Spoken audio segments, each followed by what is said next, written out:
Bureau chief Ejaz Ahmed Tahir Awan Afghan Taliban के वज़ीर ख़ारजा भारत के दौरे पर रवाना। अफगान वज़ारत ख़ारजा के नायब तर्जुमान ज़िया अहमद ने बताया कि दौरे के दौरान दो तरफ़ा ताउन, तिजारत, खुश्क फलों की बरामदात, सेहत के शोबे में सहूलियात, कौंसल खाने में खिदमात और मुख्तलिफ बंदरगाहों के हवाले से बातचीत होगी। Bureau chief Ejaz Ahmed Tahir Awan Bagram airbase दोबारा हासिल करने की अमरीकी कोशिश, अफ़गानिस्तान के हमसाया ममालिक की तरफ से मुखालफत, रूसी वज़ारत ख़ारजा की तरफ से मंगल की शाम जारी करदा एक मुश्तरका बयान में इन 10 ममालिक ने अमरीका या बग्राम एयरबेस का नाम तो नहीं लिया, लेकिन सदर ट्रंप के मंसूबे पर निशाना लगाते हुए इस मामले पर तालिबान के मौक़िफ़ की तायीद की। ब्यूरो चीफ एजाज अहमद ताहिर अवान गजा जंग के 2 बरस फ़लस्तीनियों के हक़ में मुज़ाहरे।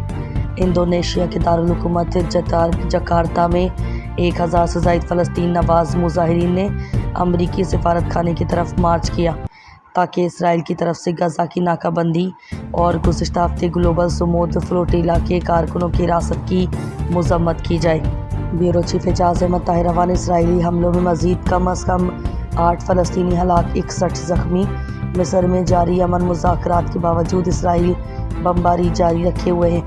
ताहम हालिया दिनों में अमरीकी सदर डोनाल्ड ट्रंप की दरख्वास्त पर गजा शहर पर हमलों में कमी की गई है।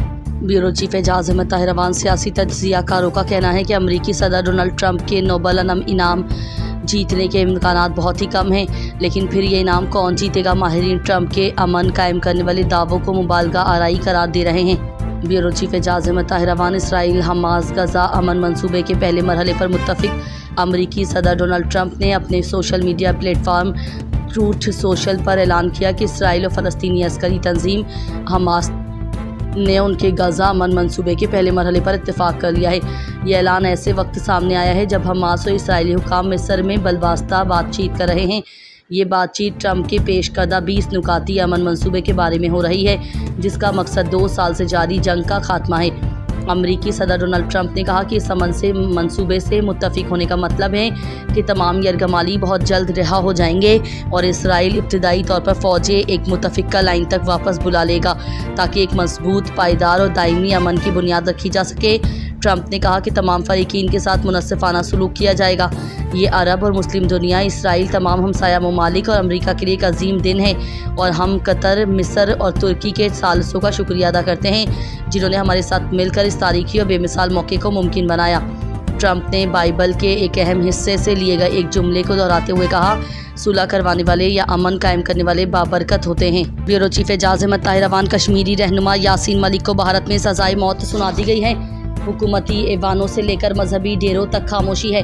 उनकी अहलिया मशाल मलिक, जिसने ISI और रॉ के मुश्तरका एजेंडे के तौर पे यासीन मलिक से ताल्लुकात बनाए, शादी के पेशा बनाया, वो भी ताल्लुक है, बल्कि ताज़ा बीवी का गेट अब कराने के लिए किसी पॉलर से अपॉइंटमेंट ले ली हो।